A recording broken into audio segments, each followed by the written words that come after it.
आज के इस वीडियो में डिस्कस करेंगे what are the type of voice disorder part 3। हमने ऑलरेडी एक पार्ट किया है, ऑलरेडी सेकंड पार्ट भी हम यूट्यूब पे जो है सेंड कर चुके हैं। अब हम थर्ड पार्ट पे डिस्कस करेंगे।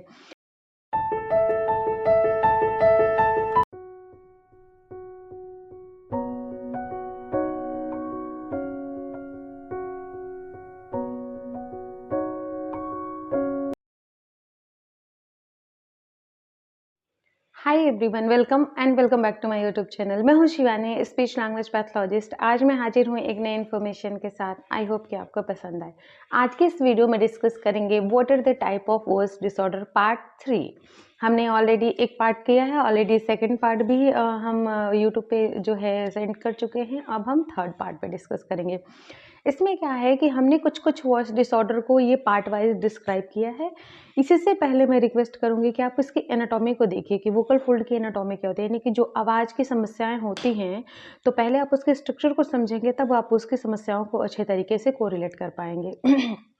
तो मुझे उम्मीद है कि आपको ये वीडियो बहुत अच्छी लगेगी। आप अंत तक देखिए, लास्ट तक देखिए। और मैं इसी तरीके की वीडियो बनाती हूँ जिसमें ट्रीटमेंट होता है, सिम्टम्स होता है, कॉजेज होता है, यानी किसी बीमारी का इलाज होता है।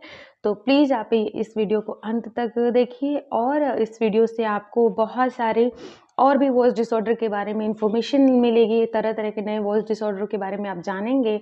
तो आप इसके first part, second part and ये थर्ड पार्ट है। सो देर नहीं करते हैं, वीडियो में आगे बढ़ते हैं। डिसऑर्डर के सबसे फर्स्ट जो टाइप है वो है हमारा थिकनिंग ऑफ वोकल फोल्ड, यानी कि वोकल फोल्ड की थिकनिंग। इसमें क्या है, क्यों हम इसको वोकल फोल्ड या थिकनिंग ऑफ वोकल फोल्ड बोल रहे हैं?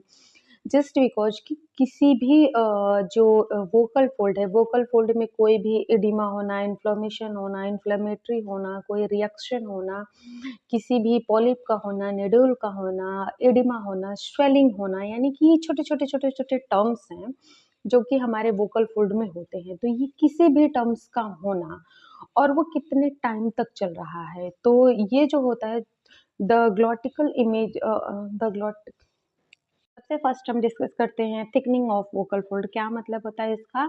The glottal margin image of vocal fold, यानी कि जो वोकल फोल्ड का जो ग्लॉटल मार्जिन होता है वो कितना है, is called thickening of vocal fold.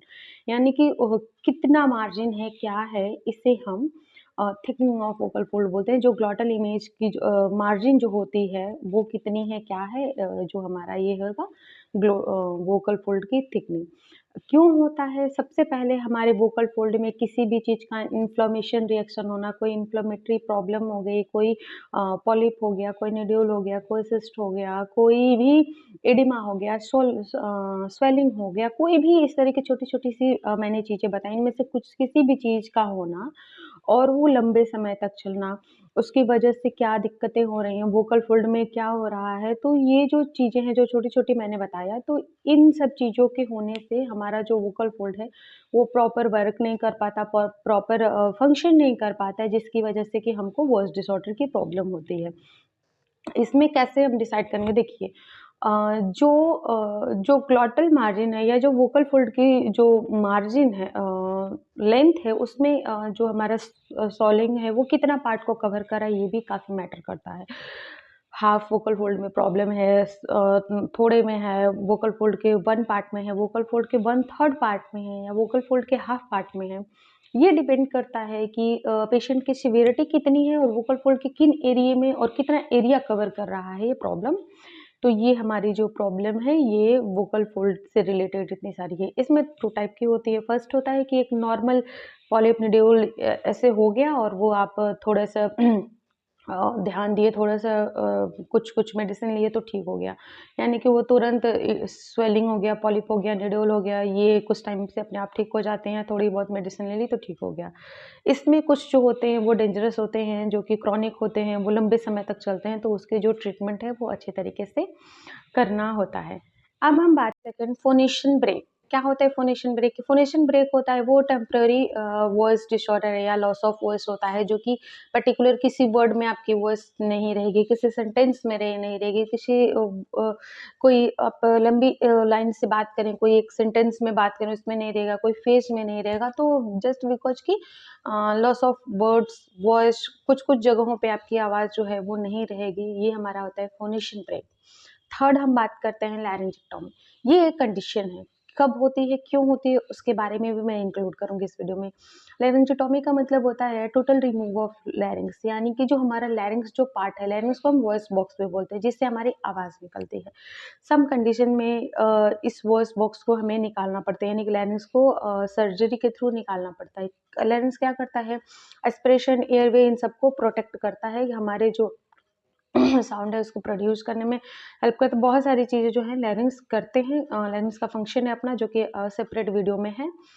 तो लैरिंग्स क्यों रिमूव होता है, पहला रीज़न है लैरिंग्स रिमूव करने का कि जो लैरिंजियल कैंसर होता है, लैरिंग्स के कुछ पार्ट में कैंसर का होना, जिसकी वजह से कि ये लैरिंग्स को रिमूव किया जाता है। तो ये टोटल भी होता है, किसी-किसी में पूरे लैरिंग्स को रिमूव करते हैं, किसी-किसी में डिपेंड ऑन कि कैसी प्रॉब्लम है, उसके अकॉर्डिंग लैरिंग्स का ट्रीटमेंट दिया जाता है।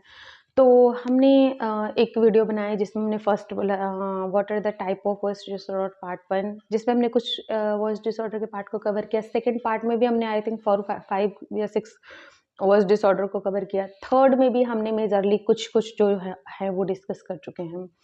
तो ये आप मैं रिक्वेस्ट करूँगी हर एक से, जो भी देख रहे हैं वो इसके पहले एनाटॉमी को समझे, देन फर्स्ट देखें, सेकंड देखें, थर्ड देखें। ये जो तीनों आप देखते हैं तो आपका जो वॉइस डिसऑर्डर से रिलेटेड जितनी भी जो माइंड में क्वेरी चल रही है कि क्या होता है, तो आपको ईज़ी लैंग्वेज में, हिंदी में अच्छे से मैंने समझाने की कोशिश की है, तो आप लोगों को ईज़िली सब कुछ समझ में आ जाएगा। आपको अगर ये वीडियो अच्छी लग रही है, हेल्पफुल लग रही है, तो प्लीज़ आप वीडियो को शेयर करें। ये स्टूडेंट के लिए भी काफ़ी हेल्पफुल रहेगा, प्लस पेरेंट्स के लिए भी रहेगा। मैं मिलती हूँ नेक्स्ट वीडियो में एक नई इन्फॉर्मेशन के साथ, तब तक चैनल पे बने रहें। बाय।